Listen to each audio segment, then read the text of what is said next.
After serving his prison term, he was reunited with Wally and both returned to live in Vienna. When Schiele actually got out of prison, it's widely believed that this was the work that he produced. A double portrait of him and Wally in an embrace, and in a way paying a distant homage to an iconic Viennese painting produced by Gustav Klimt called The Kiss. There are certain similarities, two figures enveloping each other. This simpler, more abstract pattern of interlocking triangles in black and red, a simplified or more minimal version of the patchwork quality of patterning on Klimt's work. And the subtitle of this work is The Kiss, or The Embrace. But its full title is The Cardinal and the Nun. And what Schiele is presenting here is himself, dressed as a church dignitary, looking mortified, as if he's caught like some rabbit in the headlight, as he embraces not just Wally, but a nun. This is carnal knowledge in the cloisters, and it's a savage, comic and satirical attack on the whole moral establishment that has just put Schiele in prison. But the relationship with Wally was soon to be over. In 1914, he met and fell in love with Edith Harms, who was soon to become his wife. Edith came from a respected, well-to-do family, something that Schiele seems to have wanted in a wife, despite his bohemian ways. This portrait's typical of the many he painted of Edith, always dressed, unlike those of Wally and other models.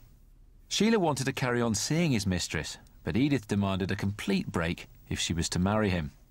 Unsurprisingly, Schiele chose to express his feelings in paint.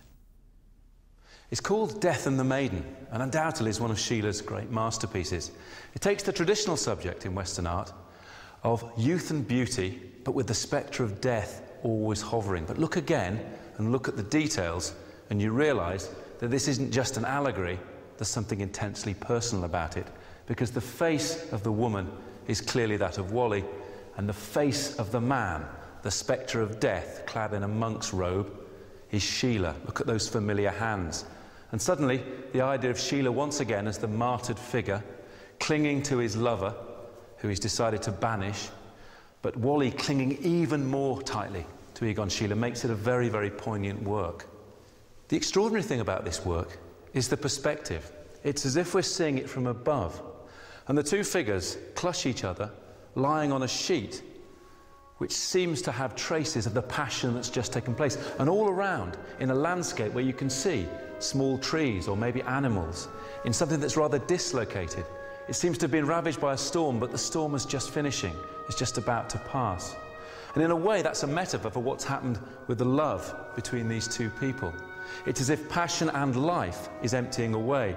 And I get the feeling standing in front of it, as if I'm being pulled away from the picture, as if the figures are going to recede and become much smaller gradually. And there's a tragic postscript, if you like, to this work, because Schiele did banish Wally from his life, never saw her again, and 2 years after this was painted, in 1917, she died of scarlet fever in Dalmatia.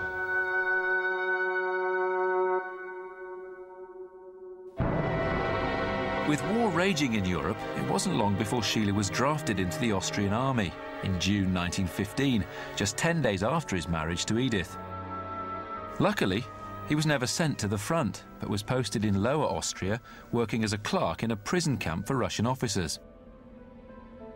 In October 1917, Schiele was offered membership of the Vienna Secession and was asked to organise its 49th exhibition for the following year, for which he was also to design the poster. The show was a great success. Schiele sold all of the 19 paintings and 29 drawings that he exhibited and began to make his name on the international circuit. Among the very few recently completed works by Schiele included in the Secession exhibition of 1918 was this late great masterpiece called The Family, where father, mother and child are presented in a composition that's like an inverted pyramid. And in the bottom foreground with the child, the colour is bright. The flesh of the mother is lifelike, and when you get to the father, it's yellowing, and there's something almost death-like about it. Clearly this is Egon Schiele, and the expression on his face is melancholic, but it's almost as if he's trying to see through to some kind of light. And the style is getting increasingly painterly. It's almost a virtuoso performance in how paint is applied, and it's moving away steadily from the linear style from which Sheila began. But as always in Sheila's later work, there's a very strong personal dimension to this work. When Sheila began the work, it was initially called Crouching or Squatting Couple, and just involved himself and the figure in the middle ground here, which is actually not his wife Edith, but a model. In the foreground was a bouquet of flowers. And in a way, it's a continuation of a great work that he produced the year before in 1917, called The Embrace, where two figures are entwined on a sheet against a yellow background. It's one of the great works of erotic love in the 20th century. There, it's all coital passion. Here, there's a sort of post-coital melancholia. But Egon Schiele discovers that his wife Edith is pregnant when he's painting this work, and so projects the idea of an ideal family into this painting. But this pictorial vision, tragically, was never realized in the flesh, because the child inside Edith's stomach, that Schiele projects, if you like, onto the canvas, died along with its mother towards the end of October 1918, when Edith was struck down by the Spanish influenza virus that was decimating Europe. And then 3 days after Edith and the child inside her died, on the 31st of October 1918, Egon Schiele himself died at the age of 28. Schieler's brief life was among the most creatively intense of any artist. His death was tragically early, and at a time when he was beginning to receive the acclaim and attention he'd always craved. But it helped to maintain the myth of Schiele, as he put it, as an eternal child, whose art had an adolescent vitality and neurosis to it, along with a powerful honesty, rarely, if ever, surpassed in Western painting.